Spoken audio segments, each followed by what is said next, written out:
Mga busing, swerte ko o swerte ba mo nga nag-abot ta sa inyong wall nga nakita ninyo ni akong video. Karon mga adlaw mga busing, na ako sa akong farm tree kay nagpasaka akong lubi adtong Friday. Karon pagyod adlaw kahigayon og panapok 39 ra ka punuan. Ambot og pila ka buok ang matapok ani. Nag-relax ko sa udto kay kapoy alas 12 naman. Diri ra ko nag-relax akong duya no. Kung inyo makitaan. So mo ni akong farm tree. Hindi din nga portion sa baba na ni, sa ubos. Dito pa na pasaka sa taas. Oh, pasaka pa na dito. Dito ang daghag lubi. Dinhi pipila ra ka buok pero kanay mga lubihan nag-edad na og mga 30 o 40 ka tuig. Oh, kauban ra pud ni dito sa akong farm tree. So dugay-dugay na ningo masaka, karon pa ko kapasaka. Relax ko. Sa taod-taod maniud to. Ako sa gipahulayan, na ko'y natapok dito pipila ra ka buok. Unya karon maniud to sa ta. So na ako karon diri nag-relax ilalom sa buyo-buyo. Mo ni buyo-buyo mga busing ginatawag nako. Inani kadagko ang akong panghinluan pa. So maayo lang ning akong nga pagkakuha kay dagko ng lubi pero niwang lagi. Mga isa ka tuig pa ni o unom ka bulan naman ang nilabay, posible unom na lang ka bulan ang akong kumbatihonon nga maulian na ni. So mamunga na ning daghan karon gamay pagyud kay ako nakupra sukad pagpalit pud nako ining lutiha mga busing ug mga idol. Wala pa ni nako makuprasan. Nakakupras ako kausa katuro tong mga tagak. Unya kay ting paniud to naman kanilaging naanad tag cowboy man kay tag tirada. Maniud to ta. Nara kong bag. Naanira ko maniud to mga busing ug mga idol. Na isa ko, pinagsako. Aron makakaon maglingi-lingi ko kay basig na ay banakon. Kay kuno ingon sila na daw kuno'y banakon dinhi pero adi na magpadala na. Kay wa tay laing panginabuhian og musurinder ta na. No? So mga idol ug mga busing, stay tuned lang. Kay maniud to ta. So di nasa ko magbutang-butang pagdahon. Kay ako man isa. Kinawboy lang ang panirada. Naani lang ang akong mga panirada kinawboy. So karon mo ni ang akong kaunon. So diri lang nako itungtong sa akong bag. Ako tarungon akong tan-aw or makakita mo be. Nun inyong makitaan ang atong mga video nga i-upload ba. So ana lang isod man maklaro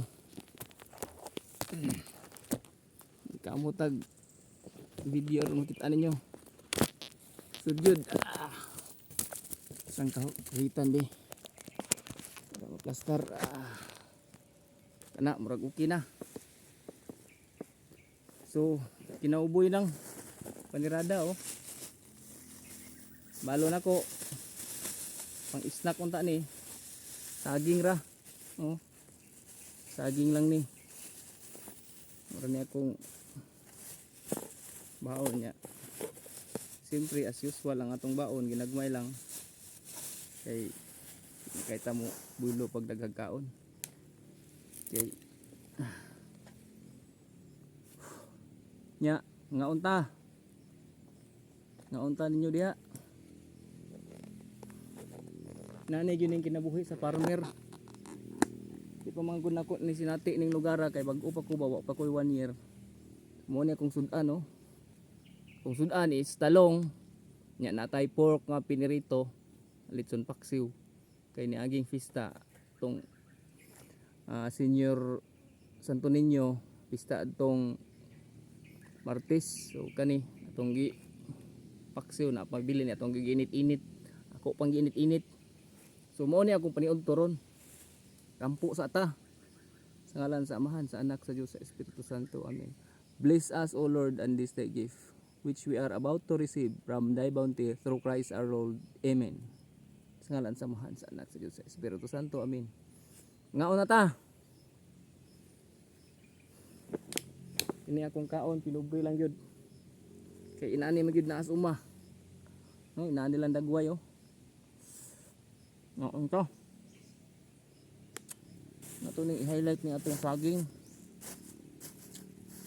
No? Ngaon ta ninyo.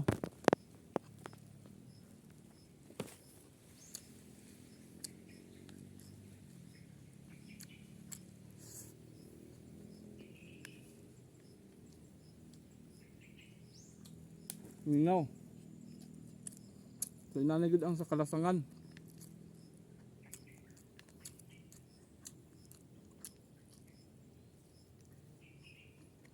So ako lang yun isa. Ang inyong nakita, ako lang yun isa, wag ilain.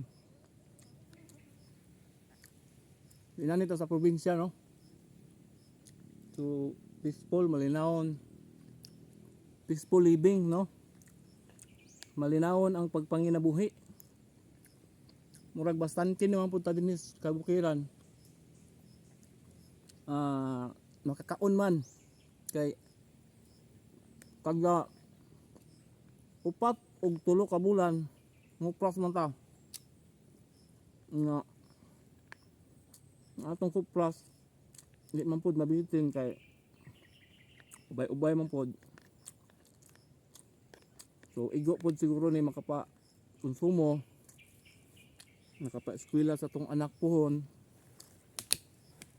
para atong nagtrabaho ta nga medyo apiki gyud, kulang ba ang income, kulang din siya. Yun ingon nga naghan pero buhi gyapon ta to, kumpleto man ta insurance pero kini magmasertihan magkugi lang tanan abot income padung sa tuwa kay sarili naman ni natong farm, hindi man ni korpo no. Ato pong plano tanan, wala tayo amo, walay manugo. Ang musugo na to ato lang asawa ug mga anak, nora na musugo na to. Pero uban nga mga amo wala na, hindi na sila makapanghilabot kay kaugalingon naman matawag na to peaceful living. Pinabili sa suod practical kaayo pero gusto kag malinawon nga panginabuhi ingon ini wala dito sa stress, wala sila ginagukod nga mga report, wala na kay i-explain pa, wala na magsipag pangutana na ano.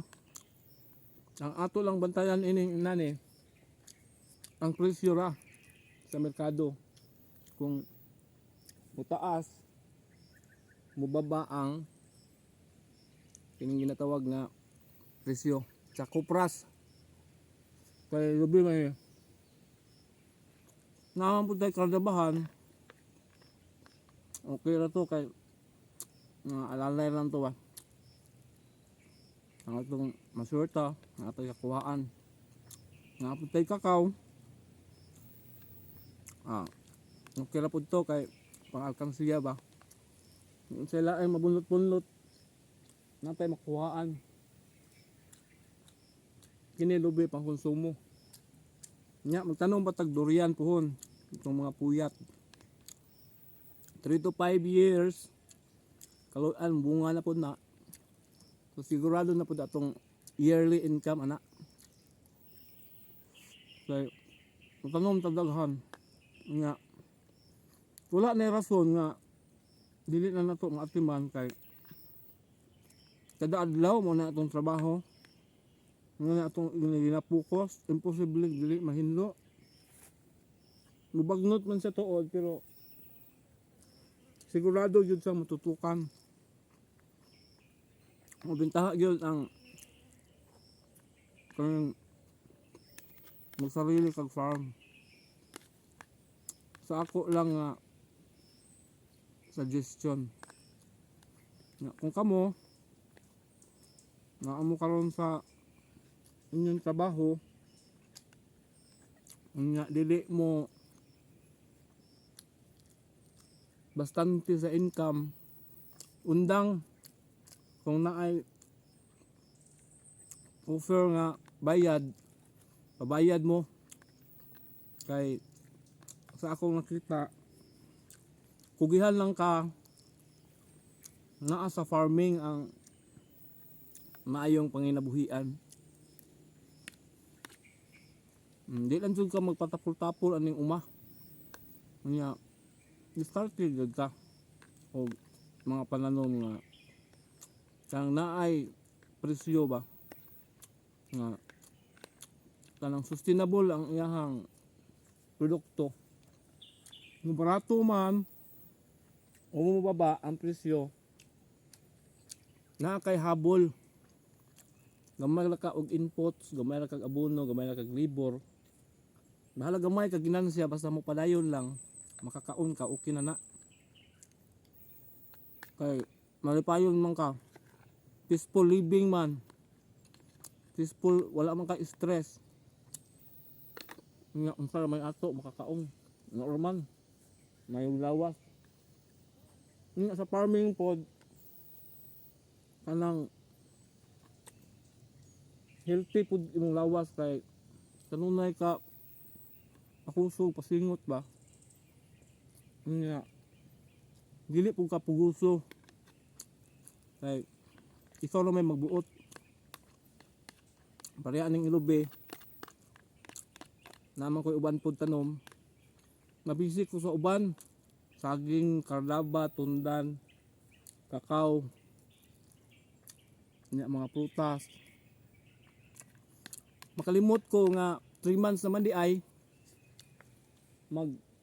kuan na dahil tao pod ko pras ubiyaan na po nako to. Kaya nagatanom ko man ana sa kardaba weekly yun pod ko ga-harvest. Di pod kayo daghan, di pod kayo gamay, sakto ra. So ang akong financing weekly naa na kaya man ko kardaba. Hindi ako mga gool. Hindi ako angay mahadlok pa nga. Sa tawag ana hotdog financing. Kumusibog man galing basta lang na yung mga bagyo, yung mga stop buying sa kardaba, di ako mag hotdog allowance. Pero napamantay kakao, pwede man to na to bunuton dayon ibaligya. Ang kakao po di po madaot, basta bulad lang nimo bisag abtag pila ka bulan, di maunsa. Ayaw mo to ana nga badaot kung stock ayaw. Wapo ang kakao. Pwede ka makabuot tapos ano mo baligya kay naara ang kakao di man guba, di man daot, dili agot upon. Kahit nagtrapal nga gamay, imo lang bulad-bulad, sulbad. Wala akong sudan. Last bite, turot na oh. Okay yun.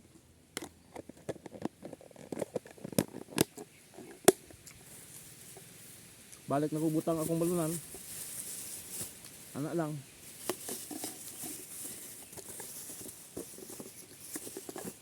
Nya. Akong snack. Parisan og saging. Saging kardaba. Kini nga saging. Tani. Sa ako ra po ni uma. So saging lang daan, wala na ko'y problema. Ang ako lang yung gipalit, ang sudan lang yung kanon. Mura. Allowance sa mga bata na may saging ani, mura pang allowance. So kung kanay mo pa ni paliton, wala na. So medyo bintaha gyud.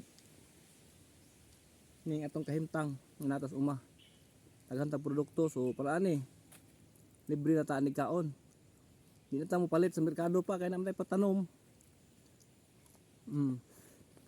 Okay na. Tamis po siya. Lami kayo.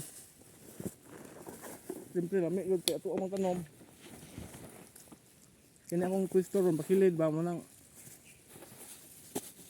kabuang tag ayom-ayom.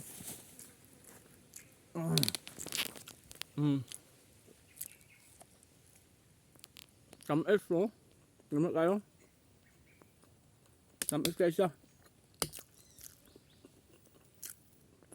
Na. Maraming salamat sa pagtanaw ha.